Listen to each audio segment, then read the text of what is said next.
الحمد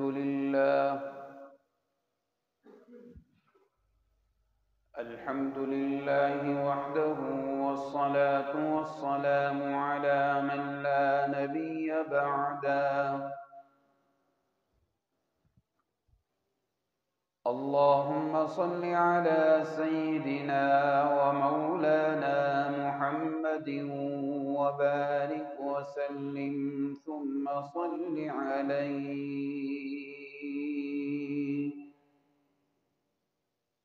أما بعد، فأعوذ بالله من الشيطان الرجيم. بسم الله الرحمن الرحيم.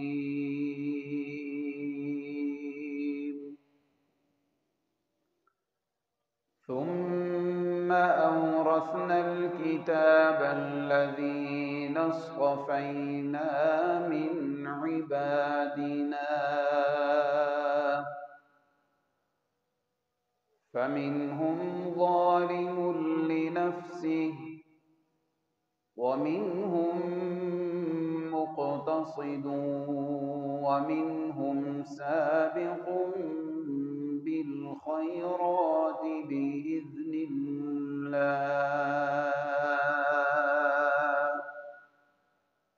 ذلك هو الفضل الكبير.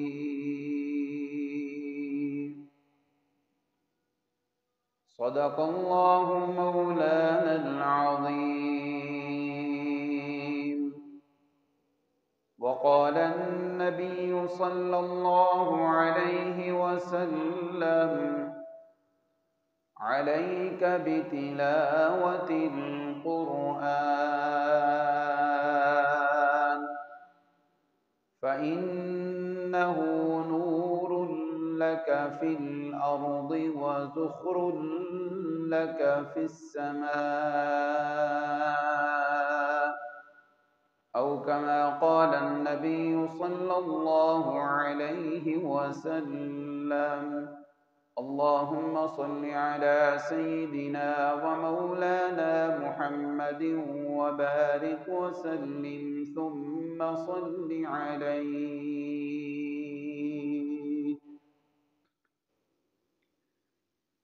واجب الاحترام. 2 منٹ چلنے. میرے معزز و مکرم سامعین کرام،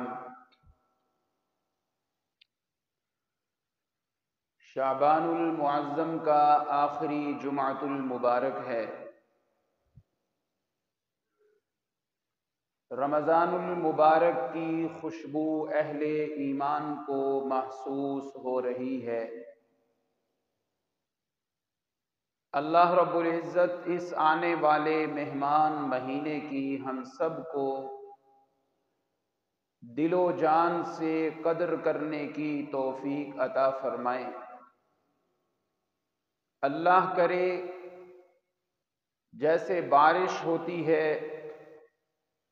موسم خوشگوار ہو جاتا ہے، ایسے ہی رمضان المبارک کے موسم بہار میں ہم سب کی عملی زندگی بھی خوشگوار ہو جائے اور ہم سب اللہ کے سچے دوست اور ولی بن جائیں. آمین ثم آمین. میرے عزیز بزرگوں، نوجوان بھائیوں، رمضان اور قرآن، یہ دو چیزوں کا آپس میں بڑا گہرا تعلق ہے. رمضان المبارک کے بابرکت مہینے میں قرآن مجید کا نزول ہوا. رمضان قرآن مجید کے لیے ایک برتن کی مانند ہے. جس طرح برتن میں ہم دودھ ڈال دیں، برتن میں شہد ڈالیں، برتن میں زمزم کا پانی ڈال دیں، برتن میں ہم گھی اور مکھن ڈال دیں، تو اس برتن کی بھی شان بڑی بلند ہو جاتی ہے. ایسے ہی قرآن مجید کے آنے کی وجہ سے رمضان المبارک کے برتن کی شان بھی اللہ نے بلند اور بالا فرما دی۔ شاپر بازار میں کتنے بکتے ہیں، دکانوں پہ ہوتے ہیں، ہر کوئی پھینک کے یوں دکان پہ رکھتا ہے، اور جب استعمال ہو جائیں تو وہ شاپر لوگ پھینک دیتے ہیں۔ شاپر کی کوئی قدر و قیمت نہیں ہوتی۔ طالب علموں کے گلاس ہیں، جگ ہیں، برتن ہیں، ویسے ہی پڑے رہیں گے، لیکن جب اس شاپر میں ہم دودھ ڈال دیں تو بڑی مضبوطی سے شاپر کو پکڑتے ہیں کہ اس میں اب دودھ آ گیا ہے۔ اگر شاپر میں ہم چائے ڈالیں، کوئی قیمتی چیز ڈالیں، تو شاپر اور برتن کو مضبوطی سے پکڑتے ہیں کہ اس چیز کے اندر، اس شاپر کے اندر بڑی قیمتی چیز آ گئی ہے۔ جس طرح وہ چیز قیمتی ہے تو وہ شاپر اور برتن بھی قیمتی ہو گیا۔ اسی طرح رمضان المبارک کا مہینہ بھی ایک برتن کی مانند ہے۔ جب اس میں قرآن والا پانی آیا تو اللہ نے اس رمضان کی عظمت کو بھی بلند اور بالا کر دیا۔ رمضان اور قرآن، ان دونوں کا آپس میں بڑا گہرا تعلق ہے، کیونکہ رمضان بھی رب کی رحمت اور قرآن بھی رب کی رحمت۔ قرآن مجید بھی رب کی رحمت کا سمندر ہے، رمضان المبارک بھی رب کی رحمت کا سمندر ہے۔ قرآن کے ایک لفظ کو پڑھو تو نیکیاں کہاں پہنچتی ہیں، رمضان کے اندر بھی نیکیاں کرنے لگو تو عام دنوں کی نیکیوں سے کہاں وہ پرواز کر جاتی۔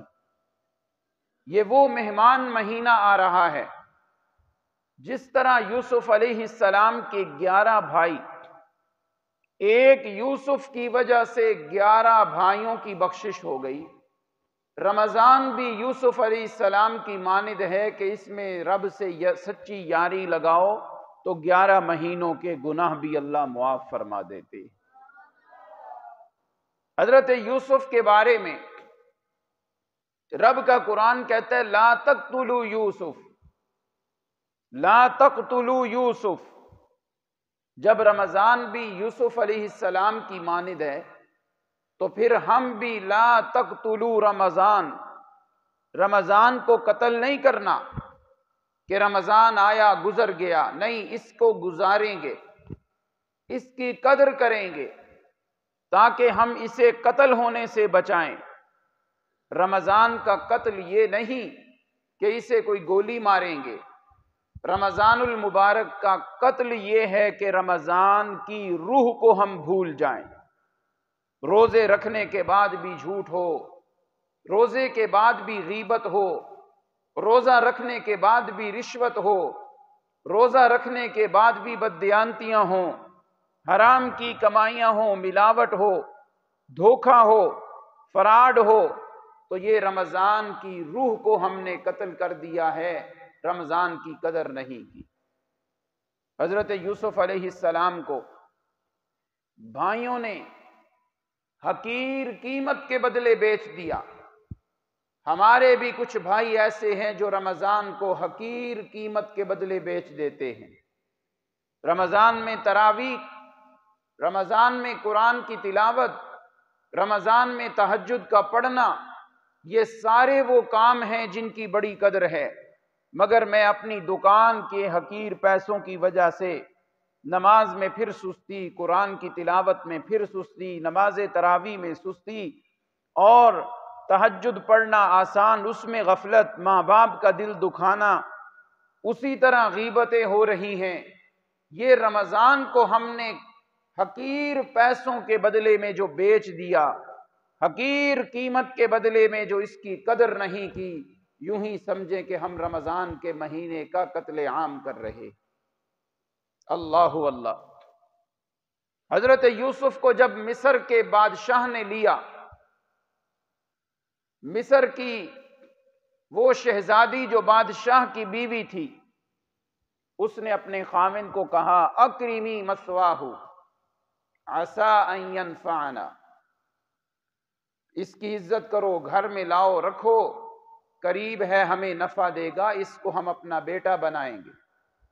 اگر رمضان بھی یوسف کی مانند ہے تو پھر اکرمی مثواہ، ہم نے بھی رمضان کی قدر کرنی ہے۔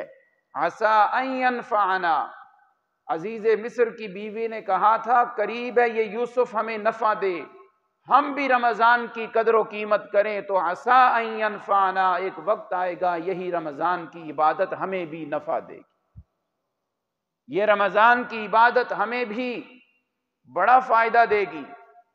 میں عرض یہ کر رہا ہوں کہ یوسف علیہ السلام اکیلے بھائی اس کی وجہ سے پیغمبر ہیں، اللہ کا برگزیدہ پیغمبر ہیں، ایک یوسف کی وجہ سے 11 بھائیوں کی بخشش ہو رہی ہے، تو ایک رمضان کو بھی یوسف کی مانند سمجھیں، اس کی ہوئی عبادتوں سے 11 مہینوں کے گناہوں پر اللہ معافی اور درگزر کا قلم پھیر دیتے۔ اللہ اللہ، اللہ مجھے اور آپ کو اس کی قدر کی توفیق عطا فرمائے۔ میرے عزیز بھائیو، میں نے جو قرآن کی آیت پڑھی ہے 22واں پارہ سورہ فاطر، میرے استاد محترم تشریف فرما ہیں جن سے ہم نے قرآن مجید حفظ کیا، آج نماز تراویح میں پڑھتے ہیں، ہمارا کوئی کمال نہیں، ہمارے انہی اساتذہ کی محنتیں، ہم سبق یاد نہیں کرتے تھے، منزل یاد نہیں کرتے تھے، راتوں ہماری وجہ سے جاگنے والے اساتذہ، دن کی نیندیں قربان کرنے والے ہمارے اساتذہ، جن کی وجہ سے آج ہم مصلی پہ کھڑے ہوئے ہیں، تشریف فرما ہیں، اللہ استادوں کے بیٹوں کو بھی بہت بڑا حافظ قرآن، عالم باعمل بنائے، استادوں کو صحت والی لمبی زندگی نصیب فرمائے۔ حضرت قاری غلام فرید صاحب ہمیشہ کی طرح اس بار بھی ہمارے سروں پر دست شفقت رکھتے ہوئے، ہمارے سرپرستی فرماتے ہوئے تشریف لا چکے ہیں۔ ہماری تو رمضان کی رونق استادوں کی آمد سے ہوتی ہے۔ 4 بھائی، ہمارے بال بھی اب سفید ہونا شروع ہو گئے ہیں، مگر ہم اسی طرح لڑکوں کی طرح صف میں کھڑے ہو کے استادوں کو منزل کا امتحان دے کے پھر مصلی پہ کھڑے ہوتے۔ اللہ ہمیں استادوں کی قدر کی توفیق عطا فرمائے۔ اللہ اللہ، جو اپنے ماں باپ کی انگلیاں پکڑ لے، استادوں کی انگلیاں پکڑ لے، اسے کسی کے پاؤں پکڑنے کی پھر ضرورتیں پیش نہیں آتی۔ اللہ ہمیں قدر کی نگاہ سے ہر استاذ، ہر اپنے محسن کو یاد رکھنے کی توفیق عطا فرمائے۔ رمضان المبارک، سورہ فاطر کی میں نے آیت پڑھی ہے، اللہ کا قرآن بڑے پیارے انداز سے کہتا ہے ان لوگوں میں سے کون سی صف میں تم نے کھڑے ہونا ہے۔ اعوذ باللہ من الشیطان الرجیم،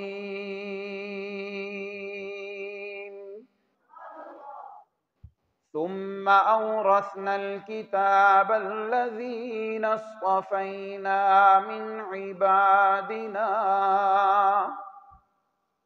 فمنهم ظالم لنفسه ومنهم مقتصد ومنهم سابق بالخيرات بإذن الله۔ سورہ فاطر 22واں پارہ، اللہ رب العزت بڑے پیارے انداز میں قرآن مجید کے اس گلستان میں، باغیچے میں ہمیں بڑی پیاری باتیں سمجھاتے ہوئے فرماتے ہیں۔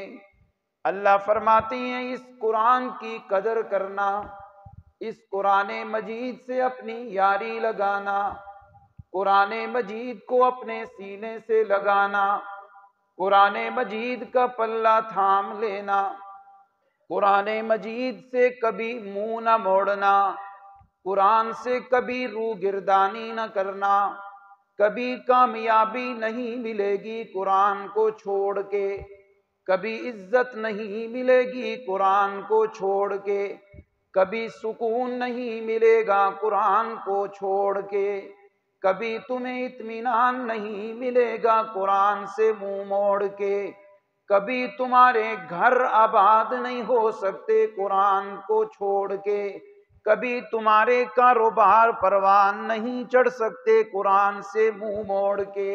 اللہ فرماتے ہیں ثم اورثنا الکتاب، وہ بھی کوئی مسلمان ہے، کلمہ تو پڑھتا ہے قرآن کی تلاوت نہیں، کلمہ تو پڑھتا ہے قرآن کا دیدار نہیں، کلمہ تو پڑھتا ہے قرآن سے یاری نہیں، کلمہ تو پڑھتا ہے مگر قرآن سے محبت نہیں، کلمہ تو پڑھتا ہے مگر قرآن سے تعلق نہیں۔ تم نے بلڈنگیں تو بنا لی، قرآن سے یاری نہیں لگائی، تم نے بڑا کچھ اکٹھا کر لیا، قرآن سے تعلق نہیں بنایا۔ تعلق بنانے میں تم وزیر اعظم سے مل چکے، تم تعلق بنانے میں ملک کے صدر سے اپنی یاری لگا بیٹھے، تم نے تعلق بناتے ہوئے اپنے علاقے کے ایم ایل اے اور ایم پی اے سے تو تعلق بنا لیا، تم نے تعلق بنانا تھا اپنے متعلقہ تھانے کے ایس ایچ او سے تو مل لیا، اس کو تو اپنا یار بنا لیا، اس کو تو اپنا دوست بنا لیا، بڑے بڑے جج کے ساتھ تمہارا تعلق تو بن گیا، بڑے بڑے وکلاء سے تو تم نے یاریاں لگا لی۔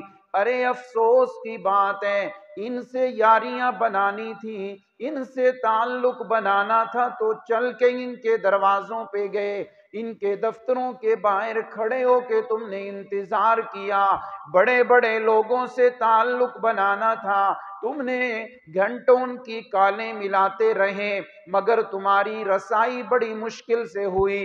او بدبخت انسان، ان لوگوں سے ملتے ہوئے تو تم نے بڑے انتظار کیے، سفر کر کے جانا پڑا، سفارشیں کروائیں، درمیان میں لوگوں کو ڈالا، مگر افسوس کی بات ہے ان دنیا داروں سے تو تعلق بنا لیا، وہ کتاب جو تیرے گھر کے الماری میں موجود ہے اس قرآن اور کتاب سے تو تعلق نہیں بنا سکا۔